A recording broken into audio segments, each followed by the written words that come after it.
नहीं दो जहां में, नहीं दो जहां में मिसाले मुहम्मद, जमाले खुदा है कमाले मुहम्मद। अल्लाहुम्मा सल्ली अला सय्यिदिना मौलाना मुहम्मद व अला आलि सय्यिदिना।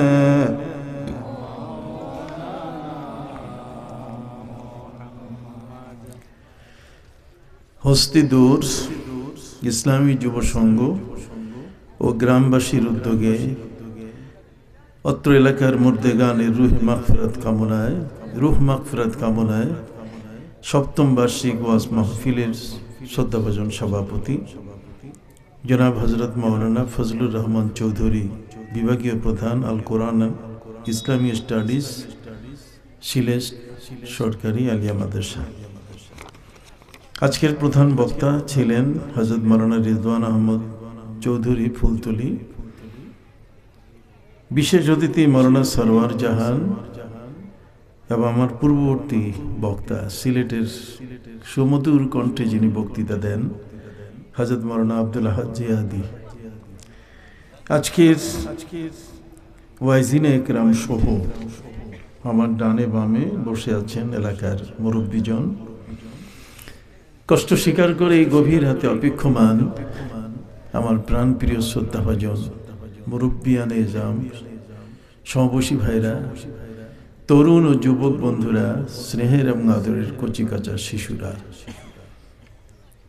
হস্তিদূর ইসলামী যুব সংঘের সদস্য মণ্ডলী, শ্রদ্ধেয় এলাকাবাসী, আমন্ত্রিত মেহমানবৃন্দ, পর্দার আড়ালে মা ও বোনেরা, আসসালামু আলাইকুম ওয়া রাহমাতুল্লাহি ওয়া বারাকাতুহু। মহাগ্রন্থ আল কোরআনের দুটো জায়গা থেকে আমি আপনাদের সামনে তেলাওয়াত করেছি। আপনারা সকলেই জানেন, আমরা যারা এখানে আছি পৃথিবীতে ১৫০ বছর পরে আমাদের কেউ এখানে থাকব না। ১৫০ বছরের পর দেখা যাবে যে আমরা নাই হয়ে গেছি, আমাদের জায়গায় অন্য আরেক দল এসে গেছে। আজ থেকে ১৫০ বছর আগে যারা ছিলেন তারা এখন নাই। পৃথিবীর এই পরিবর্তন এটি আল্লাহ পাক রব্বুল আলামিন জারি রেখেছেন। এই পরিবর্তনের কারণে আমরা মৃত্যুর কোলে ঢলে পড়ি এবং আমরা মারা যাব। আমাদের পূর্বপুরুষ পর্যায়ক্রমে তারা মৃত্যুবরণ করেছেন। আমরা যারা মাটির উপরে আছি সবাই মাটির নিচে যাব। পরিষ্কার কথা। এই যে মৃত্যু নামক পরাশক্তি, এটা কি জিনিস? এর কাছে সারা পৃথিবীর সকলেই পর্যদুস্ত, বিপদগ্রস্ত, এমনকি ফিরিস্তারা পর্যন্ত। কিয়ামতের ময়দানে মৃত্যুকে জবাই করা হবে, মৃত্যুকে জবাই করা হবে, মৃত্যু রাখা হবে না। তার মানে কিয়ামতের পুনরুত্থান, কবর থেকে ওঠার পরে আর মৃত্যু নাই। মৃত্যু শুধু এই পৃথিবীর জগতে। মৃত্যু এই কথাটি শুনলে সবাই ভয় পায়। কবর দেখলে আমরা ভয় পাই। কিন্তু বর্তমান সময়ে যারা আমাদের পৃথিবীতে আছে তারা মরা মানুষ দেখেও ভয় পায় না, কবর দেখেও কি ভয় পায় না। আল্লামা হারিরি তার মাকামাত নামক একখানা কিতাবে লিখেছেন, ওয়ারাআইতাল মাউতা ফাতাআমাইতা, যে একটা লাশ কাঁধে করে নিয়ে কবরস্থানে যাচ্ছে, তুমি দেখতেছো, তারপরও কিন্তু তোমার মনে হচ্ছে না যে কেউ মারা গেছে। অথচ হযরত আলী রাদিয়াল্লাহু তাআলা বলেছেন, ওয়াইদা হামালতা ইলাল কুবুরি জিনাজাতান ফাআলাম বিআন্নাকা বা'দাহা মাহমুলু, যদি কারো লাশ তুমি কাঁধে করে কবরস্থানে বহন করো, তাহলে মনে রাখবে একদিন তোমাকে ওইভাবে আরেকজনের কাঁধে করে কবরস্থানে নেওয়া হবে। ফাইনাল, এটার মধ্যে কোনো রকম ভুল নাই, কোনো পরিবর্তন নাই। সম্মানিত সুধী, যত নবী এবং রসুল পৃথিবীতে এসেছেন, মাত্র একজন নবী, নবুয়ত নাই, কিন্তু আমার নবীর উম্মত হিসাবে পৃথিবীতে তিনি আসবেন, হযরত ঈসা রূহুল্লাহ, তিনি ছাড়া বাকি যত নবী আছেন সমস্ত নবী তারা পৃথিবী ছেড়েছেন, পৃথিবী থেকে ইন্তেকাল করে গেছেন। তবে কার মৃত্যু কোথায় হয়, কোন জায়গায় হয়, এ ব্যাখ্যা বিশ্লেষণ অনেক। আল্লাহ পাক রব্বুল আলামিন হযরতে আজরাইল আলাইহিস সালামকে বলেন, আজরাইল তুমি একটু অন্য দেশে গিয়ে, অন্য জগতে গিয়ে একটা জান কবজ করতে হবে, একজনের জীবন কবজ করতে হবে, মৃত্যু দিতে হবে একজনকে। হযরত আজরাইল আলাইহিস সালাম বলছেন, আমি তো পৃথিবীর মানুষের জান কবজ করি, পৃথিবী ছাড়া কোথায় যাব? আল্লাহ তাআলা তাকে বললেন যে তোমাকে চৌথা আসমানে যেতে হবে, সেখানে আমার একজন বান্দা আছে, তার জান ওইখানে কবজ করতে হবে। কত আসমানে? চৌথা আসমানে, চতুর্থ আসমানে। চতুর্থ আসমানে, সেখানে তো আজরাইলের যাওয়ার কথা না। আজরাইল তো এই আশপাশেই ঘুরতেছে, সবচেয়ে বেশি হার্টের হাসপাতালে আজরাইলের বেশি আসা যাওয়া। কথা বুঝেন নাই? হার্টের যত হাসপাতাল আছে সবখানে আজরাইলের সবচেয়ে বেশি কি আসা যাওয়া। সেখানে মুহূর্তে মুহূর্তে মানুষ মারা যাচ্ছে। সম্মানিত সুধী, চতুর্থ আসমানে একজনের জান কবজ করার জন্য আল্লাহ তাআলা প্রস্তুতি নিতে বললেন হযরতে আজরাইল আলাইহিস সালাম। হযরতে আজরাইল আলাইহিস সালাম বলছেন যে আল্লাহ, ওখানে যার জান কবজ হবে আপনার যে বান্দার, তার কবর হবে কোন জায়গা? কি বলেন? কবর তো একটা জায়গা লাগে। আমার কথা বুঝেন কিনা আপনারা? বুঝার তো কথা। তার কবর হবে কোন জায়গা? আল্লাহ বলছেন কবর চৌথা আসমানেই হবে, নিচে নামাবার দরকার নাই। আজব। সম্মানিত সুধী, তিনি হলেন হযরত ইদ্রিস আলাইহিস সালাম। হযরত ইদ্রিস আলাইহিস সালাম, পবিত্র কোরআন মজিদে আল্লাহ বলছেন, ওয়া রাফা'নাহু মাকানান আলিয়া, আমি তাকে সর্বোচ্চ স্থানে তুলেছি। হযরতে আজরাইল আলাইহিস সালামের অবস্থান কোন জায়গায়? কে মারা যাবে? এক যুবক, টকবগে এক যুবক, কাউকে ভয় পায় না। কিন্তু হযরতে নবী সুলাইমান আলাইহিস সালাম, তিনি ফিলিস্তিনে, যে ফিলিস্তিন নিয়ে গোলমাল, জর্ডানের পাশের ফিলিস্তিন, একজন যুবক হযরতে নবী সুলাইমান আলাইহিস সালামের কাছে বলছে, নবী সুলাইমান, আপনি আমাকে একটু সাহায্য করুন। কিসের সাহায্য? আমি একটা লোককে দেখতে পাচ্ছি, যে লোকটার মাথার তালুটা, মাথার চান্দি আকাশের সাথে লাগানো, আর পা দুখানা মাটির উপরে। এত বড় লম্বা মানুষ আমার জীবনে আমি কোনোদিন দেখি নাই। আকাশের সাথে যার মাথার চান্দি, মাথার তালুটা লাগানো, মাটির উপরে যার পা, জমিনের উপরে যার পা, সেই মানুষটার চক্ষু দুটো এত বড় যে বড় বড় স্টিমার, সমুদ্রে, মহাসমুদ্রে যেই জাহাজগুলো চলে, এগুলোর সার্চ লাইট যেমন শত শত মাইল, হাজার মাইল অতিক্রম করে, এইরকম দুইটা চক্ষু তার। সে আমার দিকে তাকাইলে আমি শেষ। যুবক তো ভয় পায় না সহজে, কি বলেন ঠিক না? জওয়ানরা রক্ত গরম, এরা সহজে ভয় পায় না কাউকে। কিন্তু নবী সুলাইমান আলাইহিস সালামের কাছে বলছে, নবী সুলাইমান, আপনি আমাকে একটু রক্ষা করেন। নবী সুলাইমান আলাইহিস সালাম বললেন, তোমাকে আমি রক্ষা করব কি দিয়া? তুমি কি সাহায্য চাচ্ছ? কই, ওই লোকটার কাছ থেকে আমি বহু দূরে সরে যেতে চাই। নবী সুলাইমান বললেন যে আমার কাছে যে শক্তি আছে তুমি কি সেটা জানো? সেই যুবক বলল যে আমি জানি যে আপনি পৃথিবীতে আল্লাহ তাআলা আপনাকে 4টা জিনিস উপহার দিয়েছেন যা অন্য কাউকে দেন নাই। কয়টা জিনিস? 4টা জিনিস। এই চারটে জিনিসের উপহার যেটা, সেটা আপনি পেয়েছেন আল্লাহর কাছে।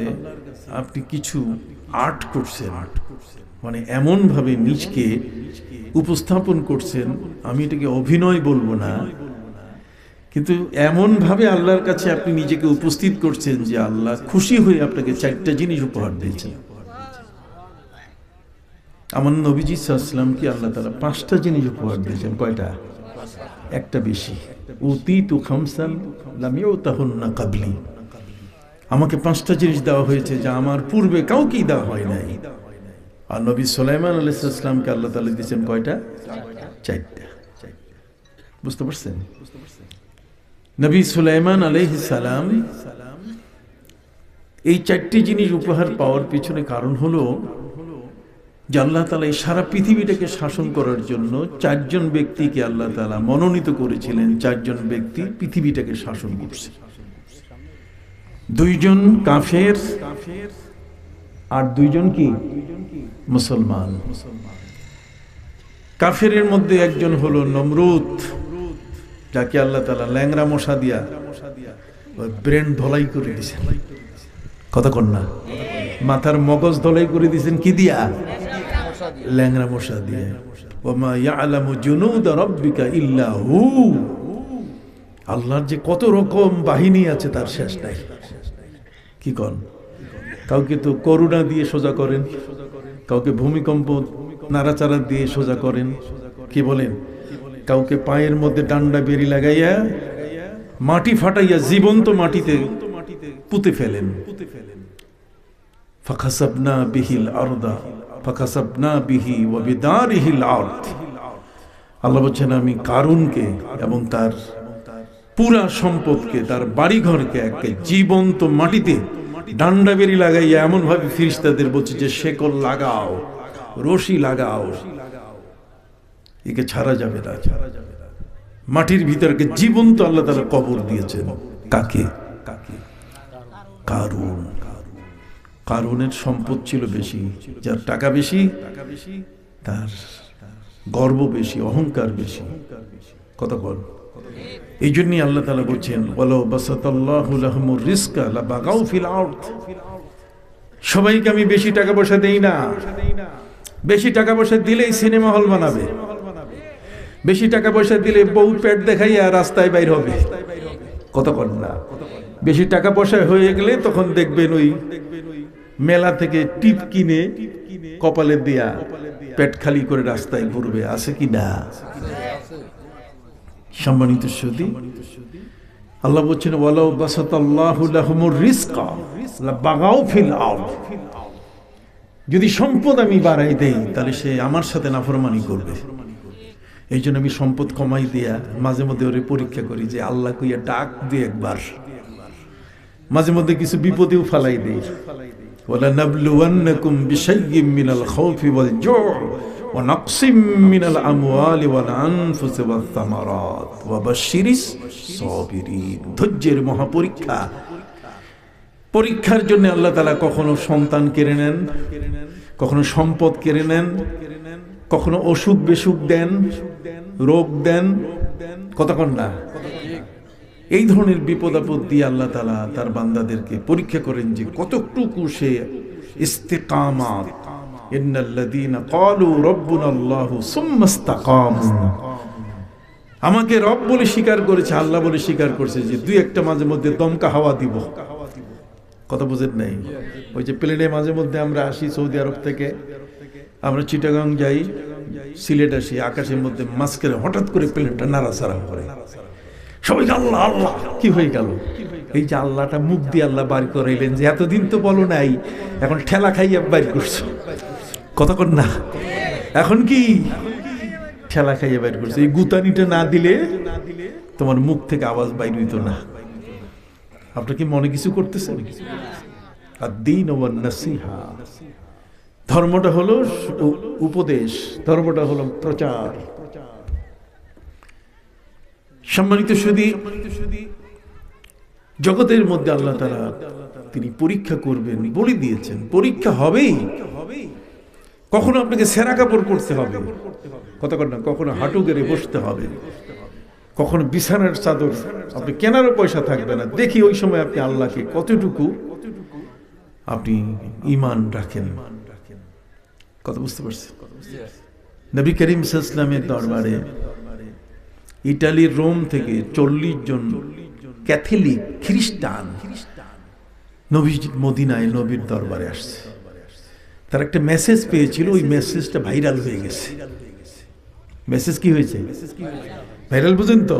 সবার মুখে মুখে সবাই জেনে ফেলছে। সেটা হলো যে মুহাম্মদ সাল্লাল্লাহু আলাইহি ওয়াসাল্লাম নামে একজন নবী মদিনায় আসছেন। তিনি একটা দেশ প্রতিষ্ঠা করছেন। এই দেশটার মধ্যে কোনো জেলখানা নাই। কি নাই? জেলখানা নাই।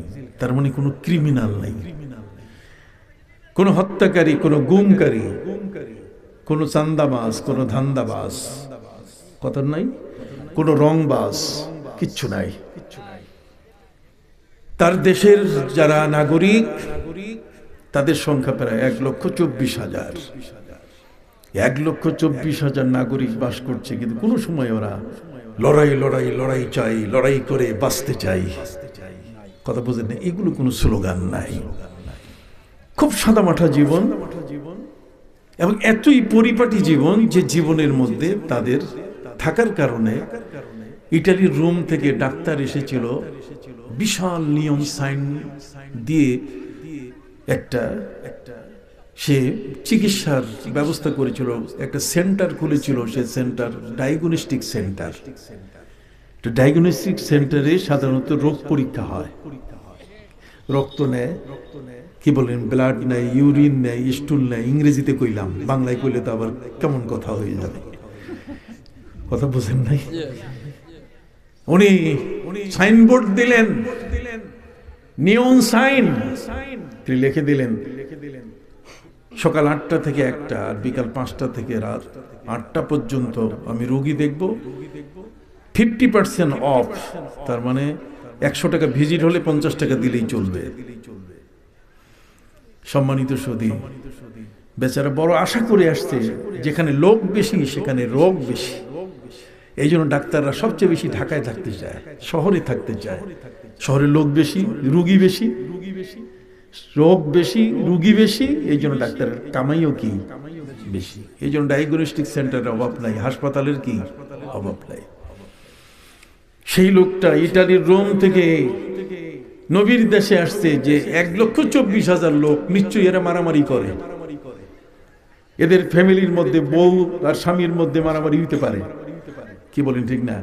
আমরা দেখেন না, নির্বাচনে স্বামী আর স্ত্রী দুইজনেই দাঁড়াইছে ভোটের মধ্যে, প্রার্থী হয়ে গেছে। এই যে গোলমাল, এটা প্রত্যেক সমাজের মধ্যে থাকার কথা। ইটালির রোম সেই ডাক্তার এসে তার ডায়াগনস্টিক সেন্টার খুললো, কিন্তু 3 মাস পর্যন্ত একজন রুগীও পায় নাই। কয়জন? একজনে পায় নাই, জিরো। এখন ডায়াগনস্টিক সেন্টারের মালিক ডাক্তার উনি বললেন যে এখানে আর থাকা যাবে না, সব ছেড়ে দিয়ে চলে যেতে হবে, ইটালির রোম যেখানে আসছি সেখানেই চলে যেতে হবে। তবে যাওয়ার আগে মুহাম্মদ সাল্লাল্লাহু আলাইহি ওয়াসাল্লামের ভক্ত যারা মদিনায়, তাদের কাছে একটু জিজ্ঞেস করি যে তাদের কি পেট ব্যথা হয় না, দন্তশূল হয় না, চক্ষুশূল হয় না, তাদের কি ব্যান্ডিজ লাগে না, মারামারি হয় না, একটু জিজ্ঞেস করি। যখনই নবী করিম সাল্লাল্লাহু আলাইহি ওয়াসাল্লামের সাহাবায়ে কেরামের কাছে প্রশ্ন করা শুরু করলো সে, তখন সাহাবায়ে কেরাম বললেন যে শোনো, আল্লাহ তাআলা আমাদেরকে এমন এক নবী দিয়েছেন যিনি রহমতুল লিল আলামিন। এমন এক নবী দিয়েছেন যিনি রহমতুল লিল আলামিন, সারা জগতের দয়ার সাগর তিনি। তার দয়ার সমুদ্রে যে একবার গোসল করেছে, একবার ডুব দিছে, সে আর কোনোদিন তার গা নাপাক করে নাই। তার আচার আচরণ, তার নসিহত, তার উপদেশ, তার পরামর্শ এতই সুন্দর যে সহজভাবে সবাই সেটা মেনে নেয়। ফলে তার 1,24,000 সাহাবী কোনোদিন মারামারি করে না। দাঁত তাদের ব্যথা হয় না, কারণ উনি বলে দিয়েছেন, লাউলা আন আশুক্কা আলা উম্মতি লা আমারতুহুম বিসওয়াকি ইনদা কুল্লি উযু। প্রতি 5 ওয়াক্তের নামাজের উজুর সময় দাঁতে কি মেসওয়াক করলে দাঁতে পাই দিয়ে হবে না, চোখের মধ্যে নবী করিম সাল্লাল্লাহু আলাইহি ওয়াসাল্লাম বলছেন আল কুহুলুল ইসমাত, চোখের মধ্যে যদি কেউ ইসমাত সুরমা ব্যবহার করে তার চক্ষু কোনোদিন ছানি পড়বে না। আর খাবার আগে একটু নুন, খাবার শেষে যদি একটু নুন খায় তাহলে জীবনে কোনোদিন পেট ভুটভাট করবে না, ডায়রিয়া হবে না। সুবহানাল্লাহ বলে। সে শুনে অবাক হয়ে গেল, যেগুলোতে তার পয়সা কামাই এগুলোই তো নাই, রোগেই নাই, ডায়াগনস্টিক সেন্টার রেখে করবে কি? অতএব নবী করিম সাল্লাল্লাহু আলাইহি ওয়াসাল্লামের বিষয়টা সারা বিশ্বে ভাইরাল হয়ে গেল যে তার দেশে যারা আছে সেই দেশের মানুষগুলো এত শান্ত, এত সভ্য, এত চমৎকার। যেমন হযরতে উরওয়া ইবনে মাসউদ রাদিয়াল্লাহু তাআলা আনহু, তিনি যখন কুরাইশদের একজন প্রতিনিধি ছিলেন, মদিনা থেকে নবী করিম সাল্লাল্লাহু আলাইহি ওয়াসাল্লাম যখন হুদাইবিয়া মক্কায় আসার জন্য তিনি স্বপ্নে দেখলেন, লাকাদ সাদাকাল্লাহু রাসূলুহু রুয়া বিল হক লা তাদখুলুন্নাল মাসজিদাল হারাম ইনশাআল্লাহু আমিনিনা মুহাল্লিকিনা রুউসাকুম ওয়া মুকাসসিরিনা লা তাখাফুন। আয়াত। নবীজি মদিনা মুনাওয়ারায় স্বপ্নে দেখলেন যে আমি মক্কায় প্রবেশ করে সেখানে উমরা করছি 3 দিনের জন্য। সাহাবায়ে কেরামের মধ্যে ছড়িয়ে গেল, খবর ছড়িয়ে যাওয়ার সাথে সাথে দেখতে দেখতে 1400 সাহাবী। কতজন? আপনার কথা না বললে হবে না, আমিও বন্ধ করে দিব। সবাই একটু মুখ খোলেন। আমি ঢাকা থেকে এসে মুখ খুলছি, আপনারা এখানে বসে মুখ খুলবেন না, কেমন কথা? বেজার আছেন আমার উপরে? আল্লাহ আমাদেরকে কবুল করে নিন। নবীজি বলছেন ওয়াজ করবি খুব হেসে হেসে, ইয়াসসিরু ওয়ালা তুআসসিরু বাশশিরু ওয়ালা তুনাফফিরু। নবীজি বলছেন সহজ ভাষায় কথা বলবে, ইয়াসসিরু ওয়ালা তুআসসিরু, কঠিন ভাষায় কথা বলবে না। বাশশিরু, শুভ সংবাদ দিবে তোমার কথার মধ্যে যাতে তারা জীবন পায়। আর না হলে যদি সূরা ফাতিহা আমি পড়ি ইমামের পিছনে ইক্তেদা করতে যাই, যে শুনেন আলহামদুলিল্লাহি রাব্বিল আলামিন, তো মুসল্লি পালাবে যে বেটা আবার কি শুরু করছে। এতে উজু যাওয়ার অবস্থা, কেরাত এমন শক্ত করে করছে। কথা বুঝতে পারছো? সম্মানিত সুধী, পবিত্র মদিনা মুনাওয়ারায় আমার প্রিয় নবী সাল্লাল্লাহু আলাইহি ওয়াসাল্লাম তিনি স্বপ্নে দেখলেন যে তিনি মক্কায় প্রবেশ করছেন। মক্কায় প্রবেশ করে তিনি 3 দিন সেখানে থেকে কাবা ঘরের তওয়াফ শেষ করে তিনি তার সাথে নেওয়া কুরবানির পশুগুলো কুরবানি করে ফিরে যাচ্ছেন মদিনায় নিরাপদে, আমিনিন, মাথার চুল কেটে বা ছেটে। কথা বুঝতে পারছেন? প্রিয় নবী সাল্লাল্লাহু আলাইহি ওয়াসাল্লামের স্বপ্ন সত্য। নবীজি বলছেন মান রাআনি ফিল মানামে ফাকাদ রাআনি হাক্কা, যে আমাকে স্বপ্নে দেখেছে সে সত্যিই দেখেছে, সে মিথ্যা আমাকে দেখে নাই। নবীর স্বপ্ন মিথ্যা, অসংখ্য নবীর স্বপ্ন মিথ্যা। নবী ইউসুফ আলাইহিস সালাম স্বপ্নে দেখেছেন, তার বাবাকে বলছেন ইয়া আবাতি ইন্নী রাআইতু আহাদা আশারা কাওকাবা ওয়াশ শামসা ওয়াল কামারা রাআইতুহুম লি সাজিদিন। হে বাবা, আমি স্বপ্নে দেখলাম 11টা গ্রহ, সূর্য চন্দ্র আমার সিজদা করছে। তখন তার বাবা হযরত ইয়াকুব আলাইহিস সালাম বলে দিলেন ইয়া বুনাইয়া লা তাকসুস রুইয়াকা আলা ইখওয়াতিক ফায়াকিদু লাকা কাইদা, তোমার এই স্বপ্নটা তোমার ভাইদের কাছে কইও না। কতক্ষণ না, এই স্বপ্ন একটা সত্য স্বপ্ন ছিল। সম্মানিত সুধী, হযরত নবী ইব্রাহিম আলাইহিস সালাম স্বপ্নে দেখলেন, তিনি দেখলেন ইন্নী রাআইতু ফিল মানাম আন্নী আযবাহুকা ফানজুর মাযা তারা। ছেলে ইসমাঈলকে বললেন যে আমি স্বপ্নে দেখলাম আমি তোমাকে জবাই করতেছি। ঘটনা সেটা ঘটছে কিনা? মিনায় সে ঘটনা ঘটেছে কিনা? নবীদের স্বপ্ন সত্য। আমাদের প্রিয় নবী রাসূল করিম সাল্লাল্লাহু আলাইহি ওয়াসাল্লাম স্বপ্নে দেখেছেন তিনি কাবা ঘরে 3 দিনের জন্য সেখানে গিয়ে কুরবানির পশুগুলো জবাই করে নিরাপদে ফিরেছেন। দেখতে দেখতে 1400 সাহাবী সঙ্গী হলো। কতজন? 1400। নবীজি সবার আগমন দেখে বুঝলেন যে আমার এই কথা তো ভাইরাল হয়ে গেছে, স্বপ্ন সবাই জানছে। এই জন্য তিনি সাহাবীদের বলেন যে এবার থাক, এই বছরটা কি থাক, আগামী বছর আমরা যাব। সাহাবীরা বলছেন হুজুর না, আপনি মক্কা ছেড়ে চলে এসেছেন আর স্বপ্ন দেখলেন মক্কায় নিরাপদে আপনি প্রবেশ করছেন এবং ফিরে এসেছেন। নবীজি এবারই চলেন। নবীজি বলছেন আগামী বছর। নবীজি বলছেন আগামী বছর, হইছেও আগামী বছর, ঢুকতে পারেন নাই ওই বছর। 1400 সাহাবী নিয়ে প্রিয় নবী সাল্লাল্লাহু আলাইহি ওয়াসাল্লাম যখন তিনি মক্কায় প্রবেশ করতেছিলেন, ঠিক তার আগে হরম এরিয়ার মধ্যে একদিকে 23 কিলোমিটার হুদাইবিয়া, যেটাকে বর্তমান বলে সুমাইসিয়া, এই হুদাইবিয়ার ওখানে আবু সুফিয়ানের বিশাল বাহিনী এসে বাধা দিয়ে দিল যে আপনি প্রবেশ করতে পারবেন না। তর্ক বিতর্ক বহু কিছু শুরু হয়ে গেল। হযরত উসমান রাদিয়াল্লাহু তাআলা তিনি বললেন যে নবীজি আপনি যদি আমাকে ইজাজত দেন, অনুমতি দেন, আমি মক্কায় কাফের সম্রাট আবু সুফিয়ানের সাথে আমি কথা বলি, বিষয়টাকে সমঝোতায় নিয়ে আসি।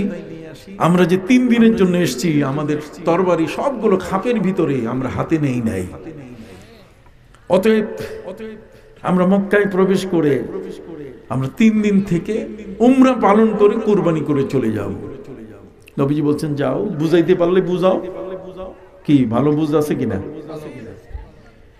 হযরত উসমান রাদিয়াল্লাহু তাআলা আনহু যখন মক্কায় পৌঁছলেন, আবু সুফিয়ানের সিংহাসনে যাওয়ার আগে সাথীরা সবাই বলছে উসমান তোমাকে আমরা নিয়ে যাব তার কাছে, কিন্তু তার আগে তুমি যেহেতু উমরার পোশাক তোমার গায়ে আছে, সাদা কাপড়, তুমি উমরাটা শেষ করো, উমরা শেষ করে তারপর তার সাথে কথা বলো।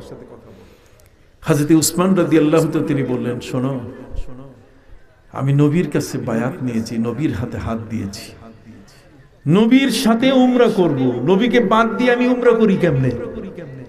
তোমরা কি পাইছো যে আমার চেম্বার খারাপ, আমার মাথা নষ্ট হয়ে গেছে? নবীকে বাদ দিয়ে আছে না অনেক বাপের চেয়ে বেশি বুঝে, কতক্ষণ না, দাদার চেয়ে বেশি বুঝে, শিক্ষকের চেয়ে বেশি বুঝে, আছে কি না? এরকম কিছু বেয়াদব পৃথিবীতে আছে। আমার নবী বলেন আদাবানি রাব্বি ফাহসানা তাদিবি ওয়া আল্লামানি রাব্বি ফাহসানা তালিমি। নবীজি বলেন সর্বোত্তম আদব আল্লাহ আমাকে শিখাইছেন, যে কারণে আমার উম্মতের মধ্যে সবসময় আদব থাকবে। বেয়াদবি আসছে শয়তানের থেকে। জোরে বলেন বেয়াদবি আসছে কার থেকে? হাত উঁচু করেন, কার থেকে? তাই কোন সন্তান যদি বাবাকে না মানে, মাকে না মানে, তার মনে করবে এটা কি? শয়তান। নবীজি বলেন আদাবানি রাব্বি ফাহসানা তাদিবি ওয়া আল্লামানি রাব্বি ফাহসানা তাদিমি। নবীজি বলছেন আমাকে আল্লাহ উত্তম জ্ঞান শিক্ষা দিয়েছেন, এই জন্য আমার জ্ঞানের মধ্যে কোনো বক্রতা নাই, জ্ঞানের মধ্যে কোনো ভুল জিনিস নেই। নবীজির জ্ঞানের মধ্যে কোনো ভুল আছে আজ পর্যন্ত কেউ বের করতে পারে নাই। অতএব নবী করিম সাল্লাল্লাহু আলাইহি ওয়াসাল্লাম সাহাবায়ে কেরামকে বললেন তোমরা কাজ করো, উসমানকে তো আমি পাঠাইছি, হয়তো উসমান ফিরে আসতেছেন, দেরি হচ্ছে। শয়তান প্রোপাগান্ডা উঠাই দিল যে উসমানকে হত্যা করা হয়েছে। সাহাবীরা আরো শক্ত হয়ে গেলেন যে আমরা প্রতিশোধ না নিয়ে যাব না। নবীজি একটা গাছের নিচে বসা ছিলেন, সাহাবায়ে কেরাম হাত দিলেন, ইন্নাল্লাযীনা ইউবাইউনাকা ইন্নামা ইউবাইউনাল্লাহ ইয়াদুল্লাহি ফাওকা আইদিহিম। হে নবী, আপনার হাতে হাত দিয়ে আপনার সাহাবীরা যে শপথ নিলেন, এই হাতটার উপরে আল্লাহর হাত আছে। সুবহানাল্লাহ বলেন। প্রিয় নবী সাল্লাল্লাহু আলাইহি সাল্লাম বললেন তোমরা কি আমাদেরকে ঢুকতে দিবে না? মক্কার কাফেররা বলছে না, আমরা ঢুকতে দিব না। শেষ পর্যন্ত নবীজি বলেন তাহলে সন্ধি চুক্তি হোক। এই সন্ধি লেখা হচ্ছে, সেই সন্ধির মধ্যে রাসূলুল্লাহ শব্দ নিয়ে তারা আপত্তি তুলল যে আমরা মুহাম্মদকে রাসূলুল্লাহ মানি না, অতএব রাসূলুল্লাহ কেটে দিতে হবে। আমরা মুহাম্মদ ইবনে আব্দুল্লাহর পুত্র মুহাম্মদ, তার সাথে চুক্তি করব। রাসূল আল্লাহর, তিনি, এটা আমরা মানি না। লাগলো আরেকটা গোলমাল। সেই গোলমালের মধ্যে নবীজি বলেন থামো, আলী রে, আমি হলাম রহমতের নবী, দয়ার নবী, আমি মারামারির নবী নই। আমি পাথর ঢিলার নবী নই, আমি মাথা ফাটাবার নবী নই, আমি হচ্ছি দয়ার নবী। আমি হাত বুলাই মাথার উপরে, মাথা ফাটাই না। অতএব আলী তুমি রসুল্লাহ কেটে দাও। হয়তো আলী রাদিয়াল্লাহু বললেন, হুজুর আমি তো আপনাকে রসুল বানাই নাই, রসুল্লাহ মানে আল্লাহর রসুল, তা আল্লাহ আপনাকে রসুল বানাইছে, কাটলে উনি কাটবে, আমি তো কাটতে পারবো না। প্রিয় নবী সাল্লাল্লাহু আলাইহি ওয়াসাল্লাম বলেন, আলী আমার নামের পরে রসুল্লাহ শব্দ আছে, তুমি কাটতে চাচ্ছ না, কলম দাও। নবীজি নিজে হাতে কলম নিয়ে রসুল্লাহ শব্দ কেটে দিলেন। সাহাবায়ে কেরাম বললেন, হুজুর নিজে নিজে রসুল্লাহ শব্দ কেটে দিলেন, কারণটা? কারণ হচ্ছে যে 6 বছর পর্যন্ত নবীজি যখন হিজরত করলেন, মদিনা গেলেন, এই 6 বছরের মধ্যে সারা পৃথিবী এমবার্গো করেছে, সারা পৃথিবী আরবদেরকে বয়কট করেছে, যারা মানুষ না, এরা পৃথিবীর শ্রেষ্ঠ মহামানবকে তারা বিদায় করেছে, বের করে দিয়েছে। অতএব এদের সাথে ব্যবসা বাণিজ্য করা যাবে না। এরা এখন না খাইয়া মরতেছে মক্কার মানুষ। নবীজি বলছেন, শান্তি চুক্তিটা যদি হয় তাহলে ওরা মনে করবে যে হ্যাঁ আমি তাদের সাথে এখন শান্তি চুক্তি করছি, ওরা ব্যবসা শুরু করবে, এদেরকে বাঁচার ব্যবস্থা করা হোক। আর আমার নাম সারা দুনিয়ার মানুষ যদি আমাকে রসুল্লাহ স্বীকার না করে, আল্লাহ যদি আমাকে রসুল স্বীকার করে, এটাই কি যথেষ্ট। এই জন্য কবি বলেছেন, খুদা মদহে আফরি মুস্তাফা বাস, খুদা মদহে আফরি মুস্তাফা বাস, মোহাম্মদ হামিদে হামদে খুদা বাস। আল্লাহ বলেন, দুনিয়ার কেউ যদি আমাকে আল্লাহ বলে স্বীকার না করে, আর আমার নবী মুহাম্মদ সাল্লাল্লাহু আলাইহি ওয়াসাল্লাম যদি আমাকে আল্লাহ বলে স্বীকার করে, এটাই যথেষ্ট। আর আমার নবী বলেন, সারা দুনিয়ার কেউ যদি আমাকে রসুল বলে স্বীকার না করে, কতক্ষণ, আর আল্লাহ যদি আমাকে রসুলের স্বীকৃতি দেয়, ওয়া কাফা বিল্লাহি শাহিদা, আল্লাহ আমাকে স্বীকৃতি দিলে এটাই আমার জন্য কি যথেষ্ট। এই জন্য সেই যুগে পরীক্ষা হয়েছে। এই পরীক্ষার মধ্যে 3 জন ছাত্র পরীক্ষার হলে ঢুকছে। কয়জন? 3 জন পরীক্ষার্থী। সেখানে প্রশ্ন করা হয়েছে একটা, হুইজ মোহাম্মদ, মোহাম্মদ সাল্লাল্লাহু আলাইহি ওয়াসাল্লাম কে? কথা বুঝেন নাই? 3 জন ছাত্রের নাম বলি, দেখি আপনারা চিনেন কিনা। 1400 বছর আগের ওরা, ওই ছাত্রগুলো। 1400 বছর আগের একজন ছাত্রের নাম হলো আবু লাহাব। নাম শুনছেন কিনা? শুনছেন? একজনের নাম কি? আবু লাহাব। আরেকজনের নাম হলো আবু জাহাল, আরেকজনের নাম হলো আবু বকর। আবু লাহাব, আবু জাহাল, আবু বকর, 3 জনেই পরীক্ষার হলে। তাদেরকে একটা প্রশ্নের উত্তর দিতে বলা হয়েছে, বলুন দেখি, হুইজ মোহাম্মদ, মোহাম্মদ সাল্লাল্লাহু আলাইহি ওয়াসাল্লাম কে? আবু লাহাব উত্তরে দিয়েছে, মোহাম্মদ হলেন আব্দুল্লাহর পুত্র। আর আবু জাহেল উত্তরে লিখছে যে মোহাম্মদ হলেন আব্দুল্লাহর আব্দুল মুত্তালিবের নাতি। আর আবু বকর সিদ্দিক রাদিয়াল্লাহু তাআলা লিখলেন, মোহাম্মদ হলেন আল্লাহর রাসূল। 3টা খাতা একজনের কাছে আসছে, নম্বর কাকে কয়টা দিবেন বলেন। কেউ কি মিথ্যা বলেছে? কেউ মিথ্যা বলে নাই। আপনি ওয়াজ বুঝতেছেন তো? কেউ মিথ্যা বলছে? গরু তো উঠছে রে ভাই, গরু, সিন্নি, মশল্লা, এগুলো সব উঠছে। এগুলো মাথা থেকে উঠাই দেন, এখন চান্দা মান্দা নাই। এখন কথা বুঝেন নাই? কথাগুলো একটু বুঝেন। 3 জন কেউ মিথ্যা বলে নাই। আবু লাহাব আমার নবীর পরিচয় তুলে ধরে বলছে, মোহাম্মদ হলেন আব্দুল্লাহর পুত্র। নেহায়েত সত্য কথা, আমরা বাপদাদার পরিচয় দেই। আবু জাহাল বলছে মোহাম্মদ হলেন আব্দুল মুত্তালিবের নাতি, এটাও তো ঠিক। আবু বকর সিদ্দিক রাদিয়াল্লাহু তাআলা বললেন যে মোহাম্মদ সাল্লাল্লাহু আলাইহি ওয়াসাল্লাম হলেন আল্লাহর কি রাসূল। এখন নম্বর কে কত নম্বর পাবে? হিসাবে তো সবাই। আপনি মেট্রিক পাস কাউকে যদি 3টা খাতা দেন, তাহলে সমান নম্বর দিবে, 100-তে 100, 100-তে 100, 100-তে 100। কিন্তু এটা যদি বড় পীর আব্দুল কাদের জিলানী, এটা যদি ফুলতলি সাহেব কেবলার মতো আল্লাহর ওলি, যাদের অন্তর্চক্ষু আছে, কতক্ষণ না, যারা মাটির নিচে কি হয় এটা বুঝতে পারে, কত বুঝতে পারছেন?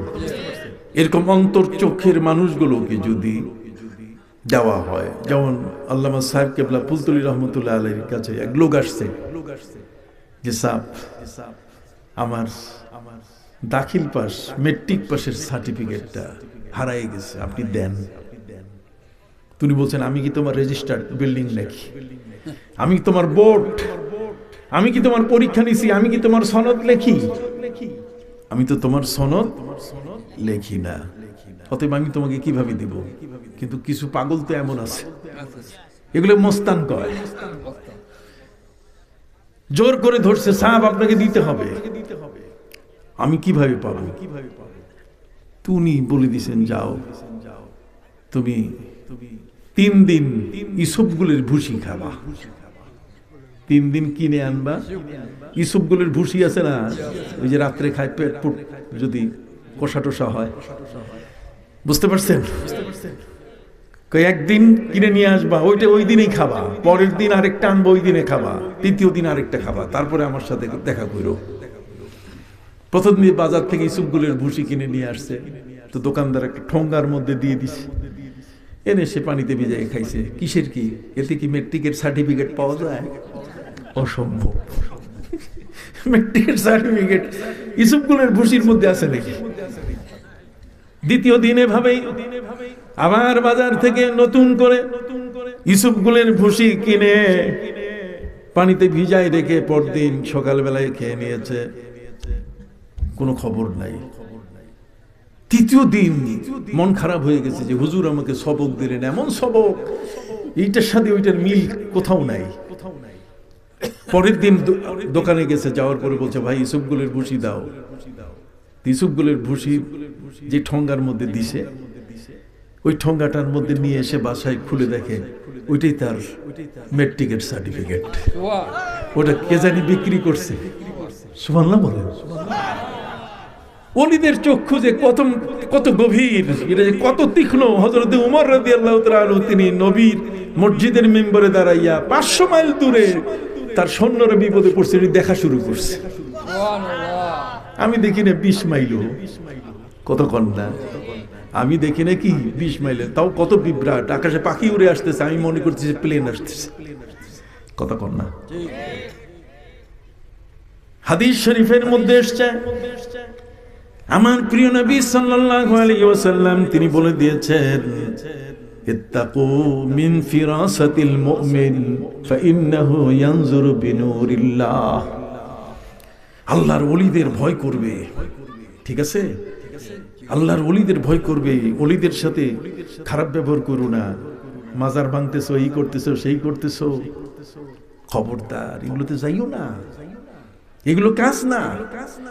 যে সেজদা করে ওর টুটি ধরো, কতক্ষণ না, যে সেজদা করে ওরে ঘাট ধরো, কিন্তু ওই যিনি সেখানে আছেন তাকে তুমি অপমান করো না। উনি কিন্তু আল্লাহর ওলি। ইত্তাকু মিন ফিরাসাতিল মুমিনিন। আমি যখন ইরাক থেকে ফিরতেছিলাম, ইরাক ইরানের মাঝখানের একটা বর্ডার, তো সেখানে একটা মানুষের পা এইভাবে এখনো বের হয়ে আছে, গ্লাস দিয়ে বেঁধে রাখা। একটা মানুষের পা, এখানে মানুষটা মাটির নিচে, কিন্তু তার পাটা বাইরে, শত শত বছর ধরে এটা আছে। তা আরবিতে লেখা, তাকে আমি জিজ্ঞেস করলাম যেটা হয়েছে কেন।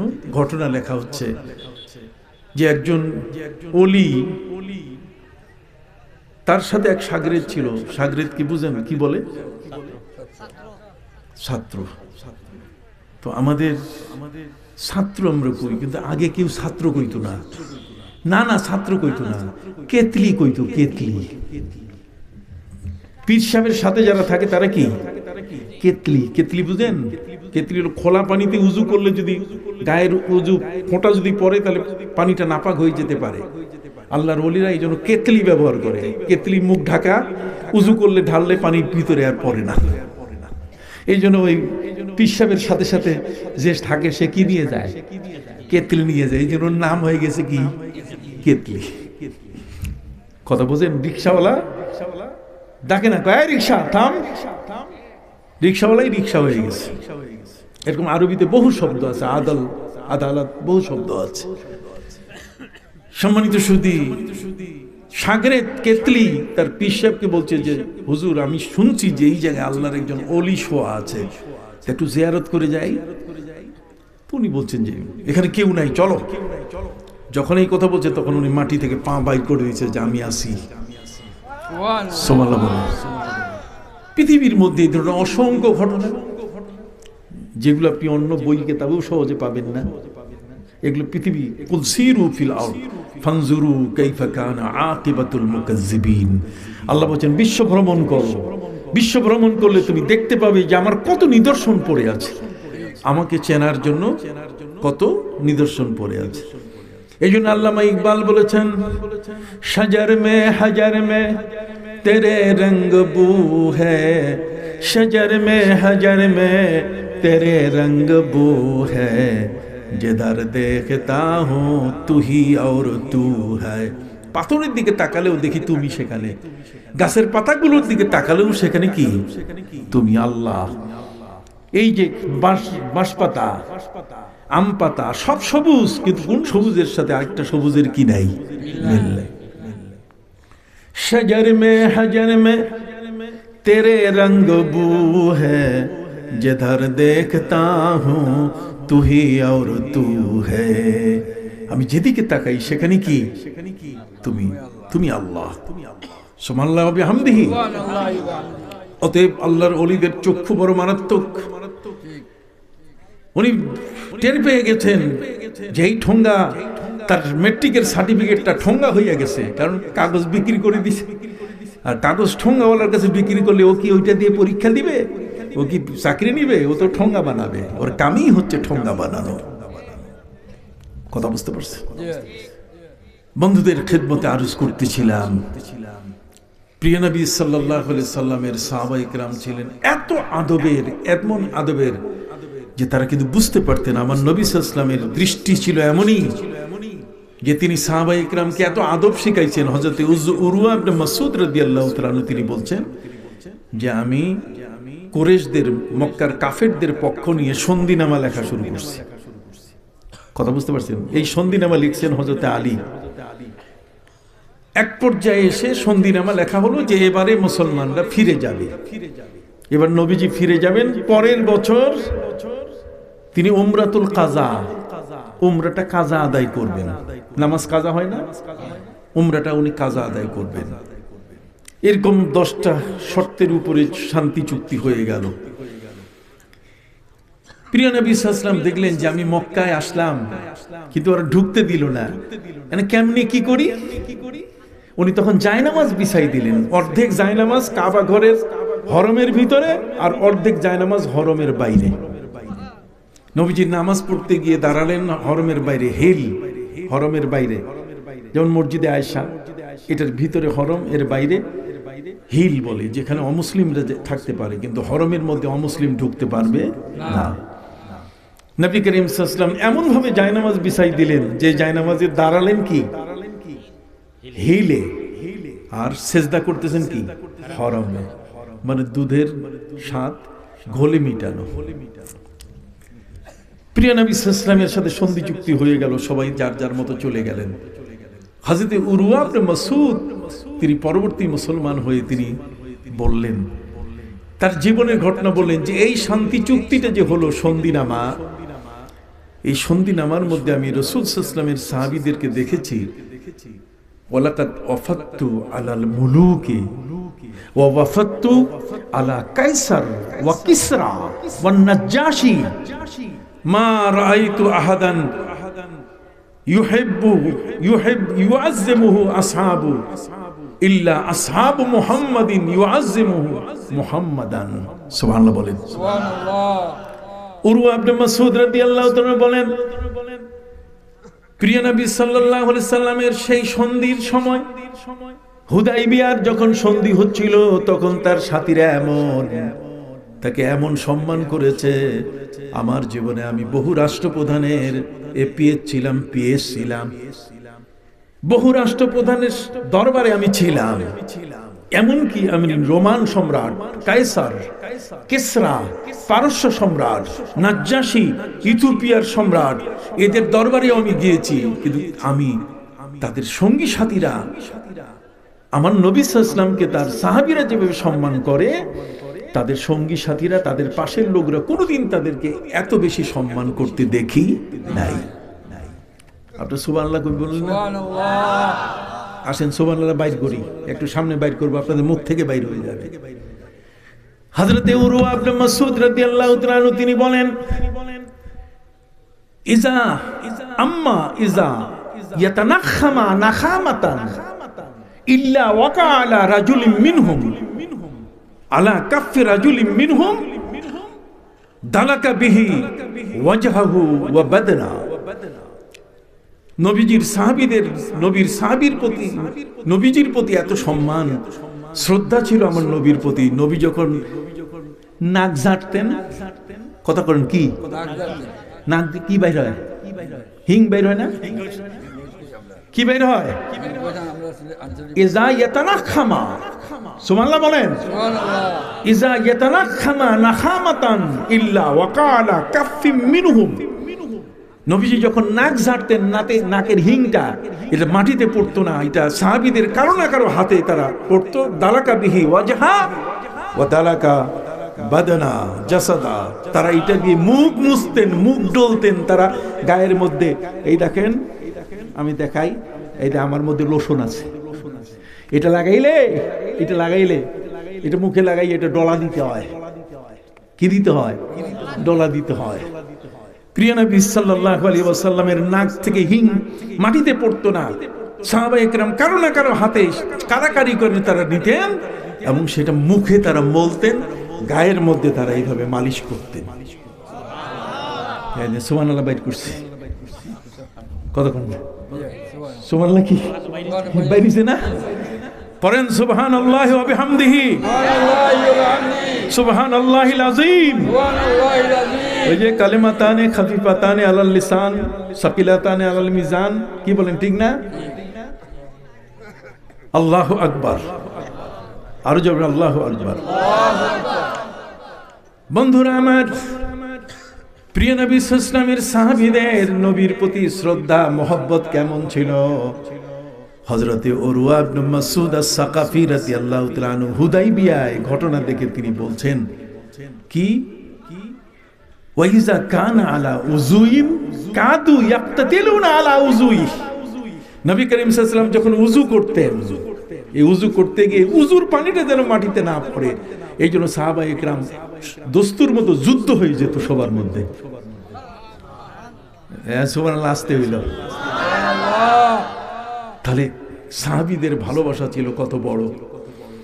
সেই সাহাবীদেরকে নবী বলছেন মেসওয়াক করতে, নবী বলছেন খাবার আগে একটু নুন খাও, খাবার পরে নুন খাও। খাবার আগে পরে নুন খাইলে ডিহাইড্রেশন হবে না, কলেরা হবে না। এর থেকে ওর স্যালাইন বানাইছে। কি বানাইছে? ওর স্যালাইন। প্রিয় নবী সাল্লাল্লাহু আলাইহি ওয়াসাল্লামের সাহাবীরা, তাদের পেট খারাপ হইতো না, তাদের দাঁত নষ্ট হইতো না, তাদের চোখের জ্যোতি নষ্ট হতো না। আর নবী তো আছেন যুদ্ধের ময়দানে একজন সাহাবীর চোখের যে মণিটা আছে না, কথা কন না, মণিটা ওই যুদ্ধের ময়দানে তীরের আঘাত লেগে মণিটা সরে গেছে। এখন এর জন্য তো চক্ষু হাসপাতালে নেওয়া দরকার। নবীজির কাছে আসছে, আসার পর বলছে, হুজুর এই যে চোখে গুতা লাগছে, তীরের গুতা, মণিটা সরে গেছে। নবীজি হাত দিয়ে ধরে বসাই দিলেন, ঠিক হয়ে গেছে। দেখছেন সুবহানাল্লাহ বাইর করছে কেমনে? প্রিয় নবী সাল্লাল্লাহু আলাইহি ওয়াসাল্লাম আগের দিন বললেন, শোনো, খাইবারের ইহুদিরা এরা যেভাবে চতুর্দিকে কিল্লা স্থাপন করছে, এদের যে গেটটা সেটাই হলো প্রায় 80 মণ অথবা 800 মণ ওজন। আগামীকালকে আমার এক সাহাবী, উনি এইটা উঠাবেন, দরজা খুলে ফেলবেন, ইহুদিরা বাঁচতে পারবে না আগামী দিন। সম্মানিত সুধী, ফজরের নামাজ পড়ে নবীজি মুখ ফিরালেন। তিনি গুনতেছেন একজন, 1 2 3 4 5, দেখতেছে হযরত আলী নাই। ফজরের নামাজের মধ্যে হযরত আলী আসেন নাই। প্রিয় নবী সাল্লাল্লাহু আলাইহি সাল্লাম বলেন, আলী কই? কই হুজুর, আলীর ভাইরাস রোগ হয়ে গেছে, তার চোখ দুইটা লাল হয়ে ফুলে গেছে, উনি চোখ বন্ধ, আসতে পারতেছেন না। নবীজি বলছেন, ধরে নিয়ে আসো। হযরত আলী রাদিয়াল্লাহু তাআলাকে ধরে নিয়ে আসা হলো নবীর দরবারে। নবী বলছেন, কি হইছে? কই চোখ লাল হয়ে গেছে, চোখে তো হুজুর দেখি না তেমন একটা, তার মানে ফুলে গেছে। নবীজি চোখ উঠাইয়া থুতু একটু লাগাই দিলেন, মুখে থুতু, এখানে একটু মলম লাগাই দিলেন, সাথে সাথে চোখ ছোট হয়ে গেল, ভালো হয়ে গেল। দেখছেন সুবহানাল্লাহ কারিম। তার অর্থ হলো আমরা মুসলমান, আমাদের সুবহানাল্লাহর দাম অনেক বেশি। কিয়ামতের ময়দানে দুইটা পাল্লা হবে। কয়টা? ওয়ানাদাউল মাওয়াজিনাল কিসত লিয়াউমিল কিয়ামা। কিয়ামতের ময়দানে আল্লাহ তাআলা নেকি বদি মাপার জন্য কি পাল্লা। হযরতে দাউদ আলাইহিস সালাম আল্লাহকে বলেন যে আল্লাহ পাল্লাটা কেমন হবে একটু দেখান। আছে না? হযরত ইব্রাহিম নবী তিনি আল্লাহর কাছে বলছেন যে আল্লাহ মরা মানুষ কেমনে জিন্দা হয় দেখান। রব্বি আরিনি কাইফা তুহিল মাউতা। হযরতে নবী দাউদ আলাইহিস সালাম আল্লাহর কাছে বলছেন যে আল্লাহ কি পাল্লা দুইটা কেমন হবে আপনি আমার একটু দেখান। আল্লাহ বলেন তাহলে রেডি। যখন আল্লাহ তাআলা পাল্লা দেখাই দিবেন, হযরতে দাউদ আলাইহিস সালাম বেহুশ হয়ে অজ্ঞান হয়ে মাটিতে পড়ে গেছেন। হযরত দাউদ আলাইহিস সালাম অজ্ঞান হয়ে পড়ে যাওয়ার পরে কিছুক্ষণ পরে আল্লাহ তাআলা তারে উঠালেন। এই দাউদ উঠো। অজ্ঞান হইছো কেন? যে আল্লাহ পাল্লা যে এত বড় এ তো বুঝি নাই। আল্লাহ এই পাল্লা কত বড় একটু আপনি বলেন তো, আপনি স্যার আপনি বানাইছেন, আপনি কিয়ামতের ময়দানে ওয়ানাদাউল মাওয়াজিনাল কিসতা, ন্যায় ইনজাস্টিস হবে না, জাস্টিফিকেশনের জন্য, ন্যায় ইনসাফের জন্য প্রত্যেকের নেক আমল বদ আমল কি হবে? মাপা হবে। কথা বুঝে গেছে? ওজন দেওয়া হবে, মিজান হবে। অতএব মিজানের যে দুইটা পাল্লা আল্লাহ আপনি কি দিয়ে বানাইছেন? আল্লাহ বলছেন একটা পাল্লা বানাইছি 7 আসমান যত বড় তত বড়, আরেকটা বানাইছি 7 জমিন যত বড়। তাহলে 7 আসমান 7 জমিন এত বড়। হযরত দাউদ আলাইহিস সালাম বলছেন যে আমি অজ্ঞান হইছি এমনি, এত বড় পাল্লা এটা কয়টা সেজদা দিয়ে পূর্ণ করা যাবে?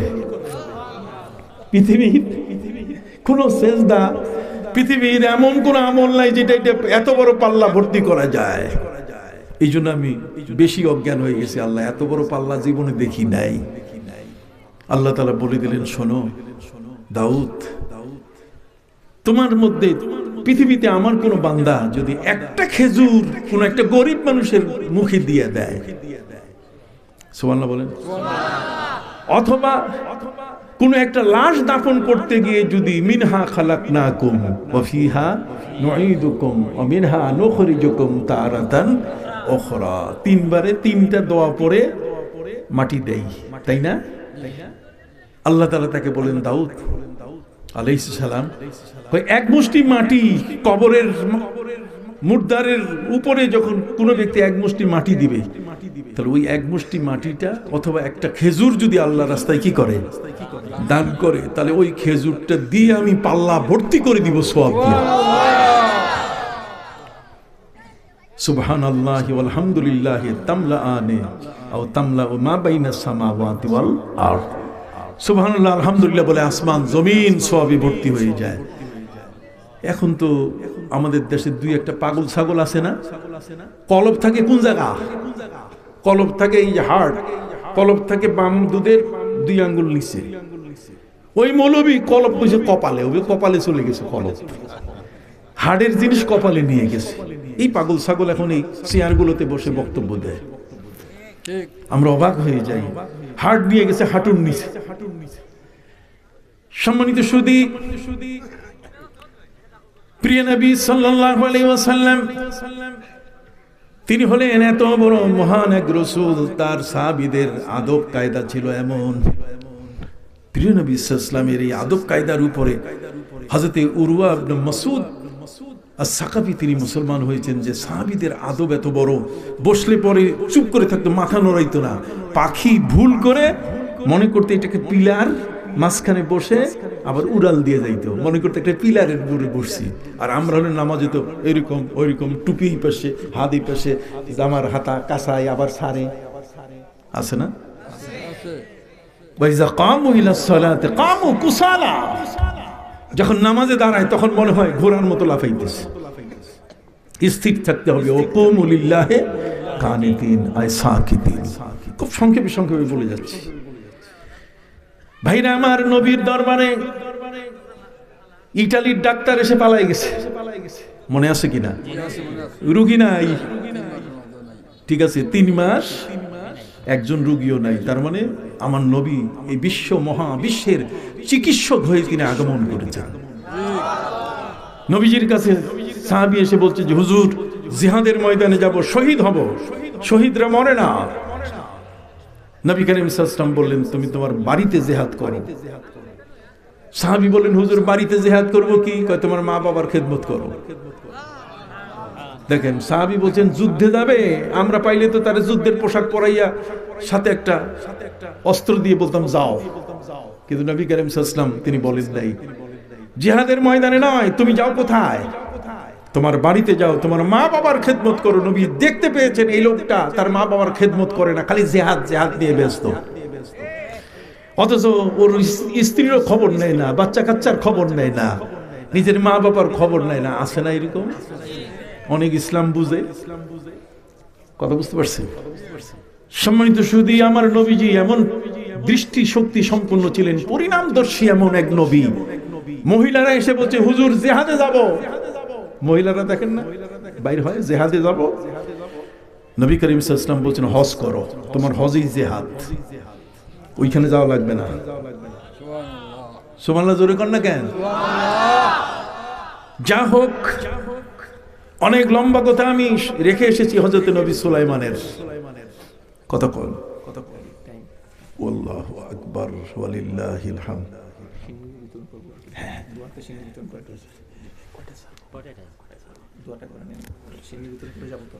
মাশাআল্লাহ মাশাআল্লাহ। সম্মানিত সুধী, আমার তো খালি মন চায় কিছু কইতেই থাকি, কি বলেন ঠিক কিনা? কিন্তু কি বলবেন, ওয়াক্ত তো শেষ।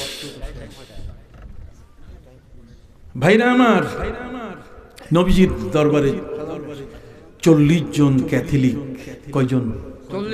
40 জন রোমান ক্যাথলিক আসছে। কেন? নবীজির কথা ভাইরাল হয়েছে, তার দেশে কোনো জেলখানা নেই। ওরা আসছে নবী করিম সাল্লাল্লাহু আলাইহি ওয়াসাল্লামের দরবারে, ইয়া বড় বড় লম্বা, সাদা, চোখগুলো বিলাইয়ের মতো। কথা বুঝেন নাই? আমাদের সাইজে মিলে না। দেখেন আমাদের সাইজ, আমার সাইজ আপনাদের সাইজে তো মিল আছে। বিদেশি মানুষ ইয়া বড় লম্বা, কথা কন না, চোখগুলো বিলাইয়ের মতো। গায়ের রং কি? সাদা, ঠেকাশে, গমের রং। সাহাবী বললেন হুজুর, মেহমান, এই বড় বড় মেহমান আসছে। নবীজি বললেন বসতে দাও। সাহাবীর বলছেন হুজুর কোথায় বসতে দেব?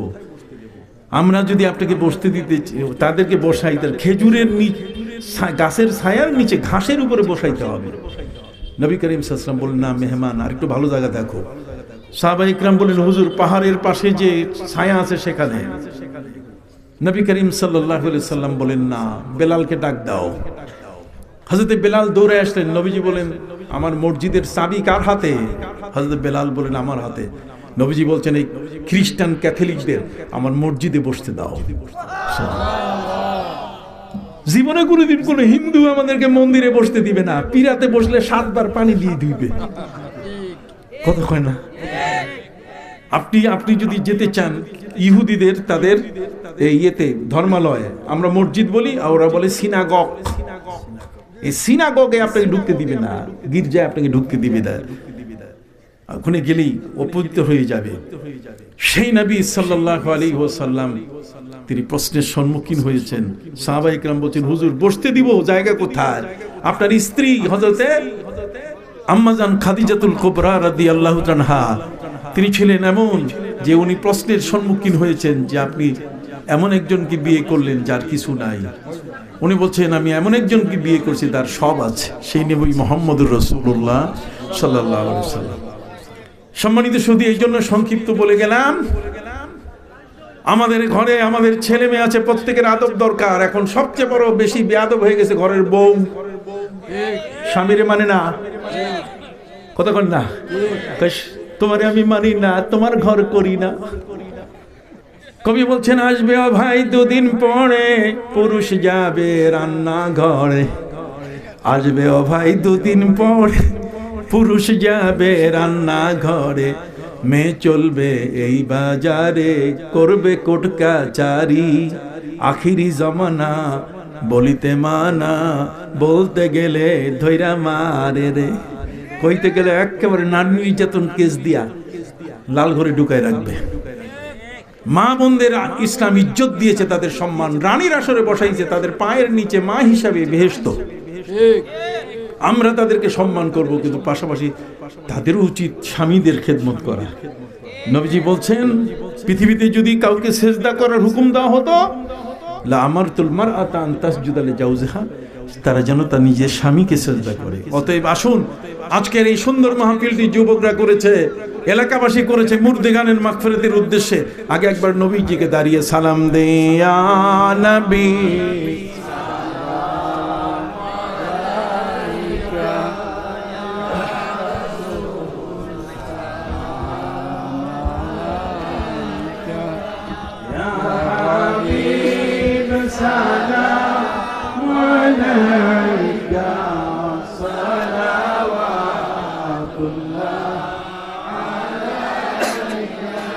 طلع البدر علينا من ثنيات الوداع وجب الشكر علينا ما دعا لله داعي يا نبي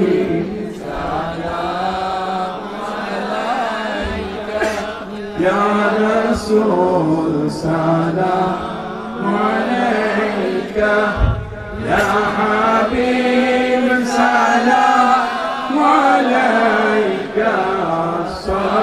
صلوات الله عليك أنت شمس أنت بدر أنت نور فوق نوري أنت إكسير وضابي أنت مصباح الصدور يا نبي سلام عليك يا رسول سلام عليك يا حبيب سلام عليك صلوات الله عليك وصلوات الله على أحمد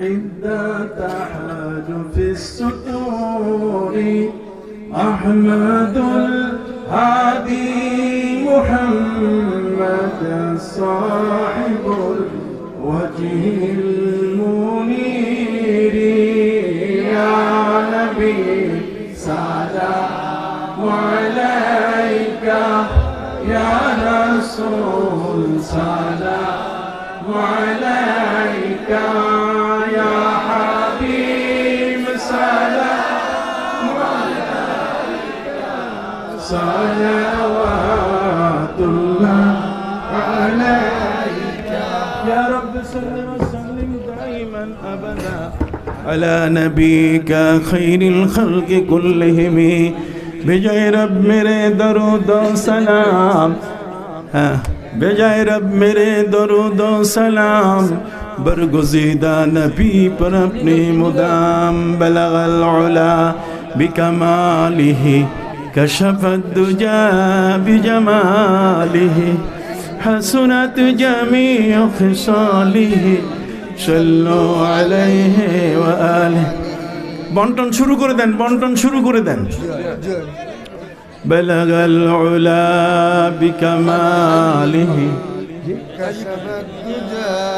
بجماله حسنت جميع خصاله صلوا عليه وآله محمد سيد الكونين والثقلين والفريقين من عرب ومن عجم بلغ العلا بكماله كشف الدجى بجماله حسنت جميع خصاله صلوا عليه وآله فاق النبيين في خلق وفي خلق ولم يدانوه من علم ولا كرم بلغ العلا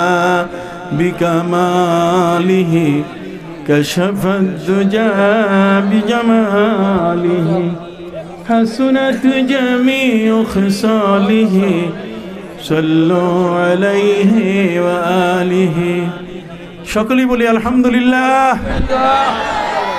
আজকের এই হস্তিদুর গ্রামবাসীর উদ্যোগে মুর্দেগানের রূহ মাগফিরাতের উদ্দেশ্যে যে সপ্তম বার্ষিক ওয়াজ মাহফিল হলো, আল্লাহ সফলতার সাথে সমাপ্ত করার সুযোগ করে দিলেন, এই জন্য সকলেই বলি আলহামদুলিল্লাহ। সামনে মাহে রমজান, এই মাস হচ্ছে রজব, এই মাস হচ্ছে নামাজ। নামাজ এসছে আমাদের উপরে, নবীজি দোয়া শিখাই দিয়েছেন, সবাই পড়েন আল্লাহুম্মা বারিক লানা ফি রজবা ওয়া শাবান ওয়া বাল্লিগনা রমাদান। আল্লাহ রজব শাবান এই দুই মাসে ব্যাপক পরিমাণে বরকত দিন, মাহে রমজান আমাদের কপালে নসিব করে দেন। সম্মানিত সুধী, আজকে অনেকেই দোয়া চেয়েছেন, আপনি কিছু বলেন? আসুন আমরা একটু তওবা করে নিই, কি বলেন? বারবার ভূমিকম্প, একটু তওবা করে নিই। দেশের অবস্থা আপনারা সকলেই জানেন, নানাভাবে অবস্থা বহুদিন বহু বছর আগের থেকে খারাপ হয়ে আসতেছে। গুম হচ্ছে মানুষ, হত্যা হচ্ছে, কথা কন না, নানাভাবে মানুষ ক্ষতির শিকার। আমরাও আজ একই অবস্থায়। আল্লাহ যেন আমাদেরকে এই সমস্ত গজব আযাব থেকে হেফাজত করেন। সবাই পড়েন আস্তাগফিরুল্লাহ রাব্বি মিন কুল্লি যামবিন ওয়া আতুবু ইলাইহি লা হাওলা ওয়ালা কুওয়াতা ইল্লা বিল্লাহ আল আলিয়্যিল আজিম। আমি নিজে দোয়া চাই, আমি অসুস্থ মানুষ, হার্টে আমার মেশিন লাগানো। মেম্বার সাহেব দোয়া, অন্য মুরব্বী যারা সকলে দোয়া চেয়েছেন, বিদেশে যারা আছেন, আমেরিকা, ইউরোপের বিভিন্ন দেশে, লন্ডন সহ, আফ্রিকা সহ, সৌদি আরব সহ যারা যেখানে আছেন সবার জন্য দোয়া। 3টা খতম হয়েছে, মা বোনরা 2টা খতম দিয়েছেন। আল্লাহ যেন তাদের সওয়াব মুর্দেগানের রুহে বকশিশ করে দেন। সবাই বসে যান। আল্লাহুম্মা আমিন। আল্লাহুম্মা ইয়া রাব্বানা যালামনা আনফুসানা ওয়া ইল্লাম তাগফির লানা ওয়া তারহামনা লানাকুনান্না মিনাল খাসিরিন। ربنا لا تزغ قلوبنا بعد إذ هديتنا وهب لنا من لدنك رحمة إنك أنت الوهاب رب العالمين বারগাহিলা 12টি ইসলামী মাসের মধ্যে রজব মাস হলো সম্মানীয় একটি মাস।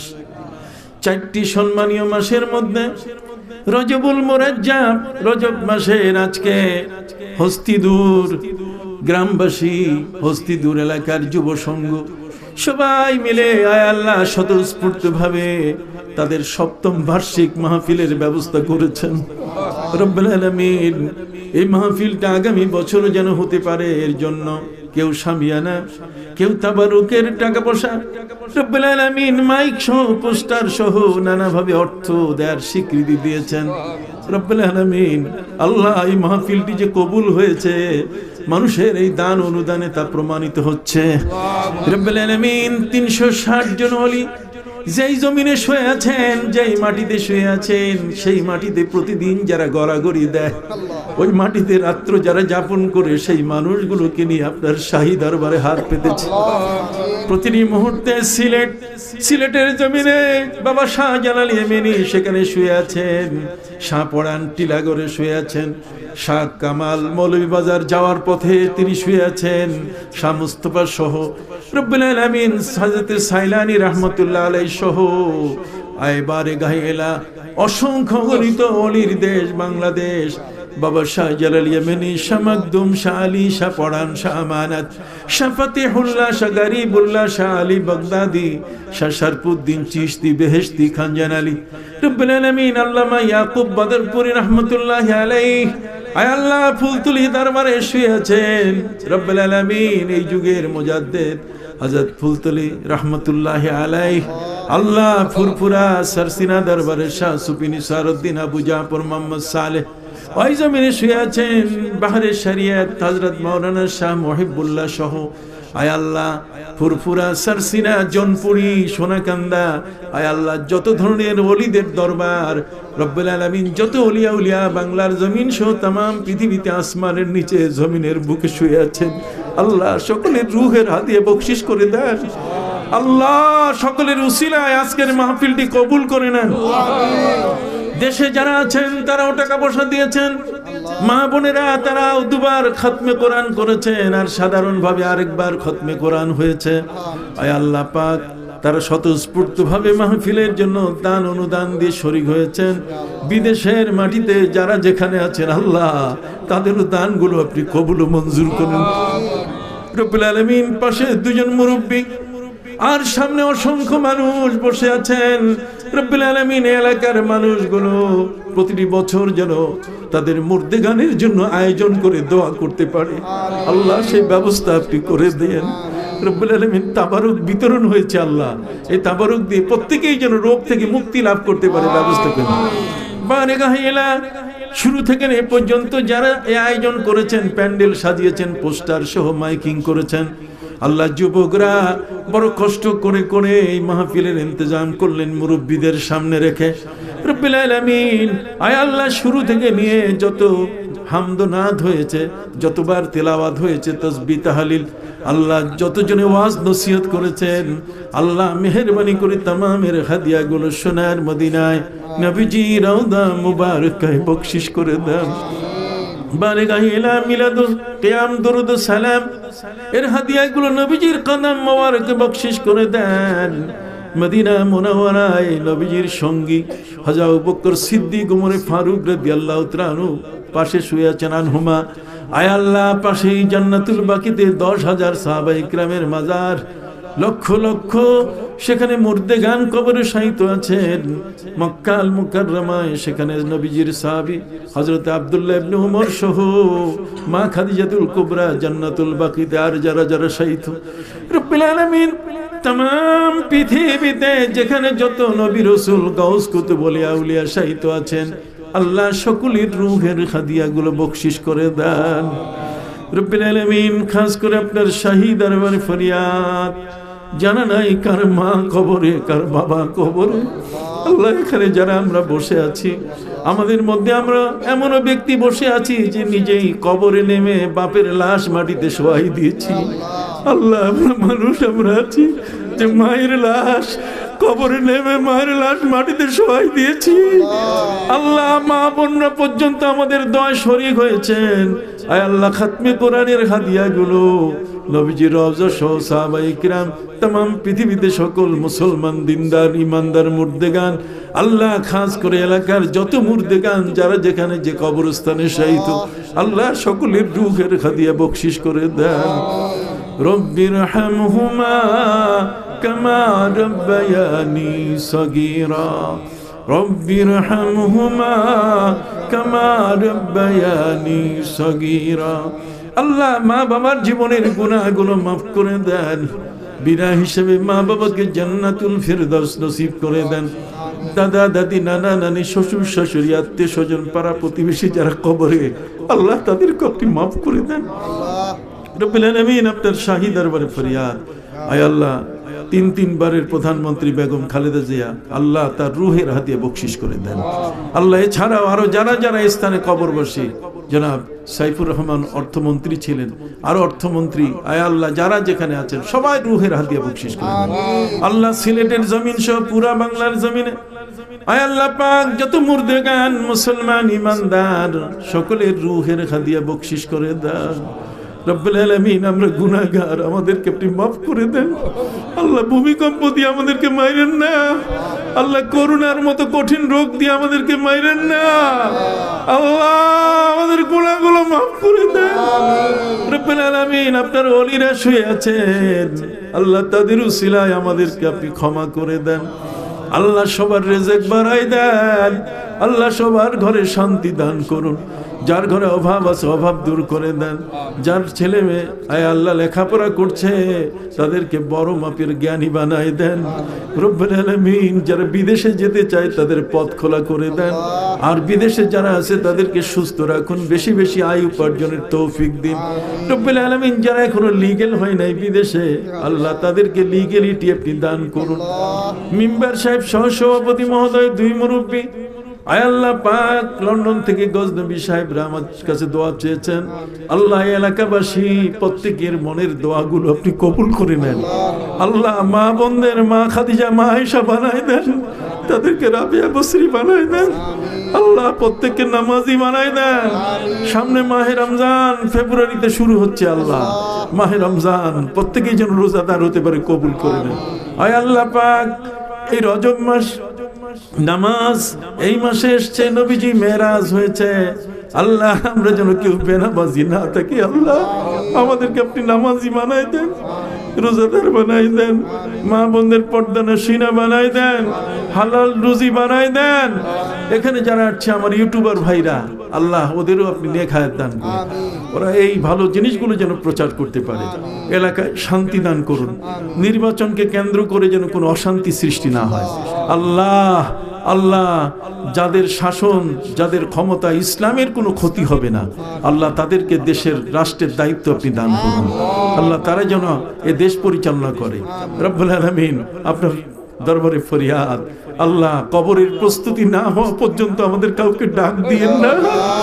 রব্বুল আলামিন জীবনের জন্য একটি বারের মধ্যে হলেও কাবা ঘর না দেখায়া, আপনার হাবিবের রওজা মুবারক না জিয়ারত করাইয়া আমাদের কারো গায়ে কাফনের কাপড় চড়াইয়েন না। আল্লাহ বাংলাদেশের প্রতি ইঞ্চি মাটিতে শান্তি দান করুন। রব্বুল আলামিন আল্লাহ যোগ্য নেতৃত্ব যেন আমাদের জন্য আসে, কবুল করে নেন। সুবহান রাব্বিকা রাব্বিল ইজ্জাতি আম্মা ইয়াসিফুন ওয়া সালামুন আলাল মুরসালিন والحمد لله رب العالمين بحرمة لا إله إلا الله محمد رسول الله.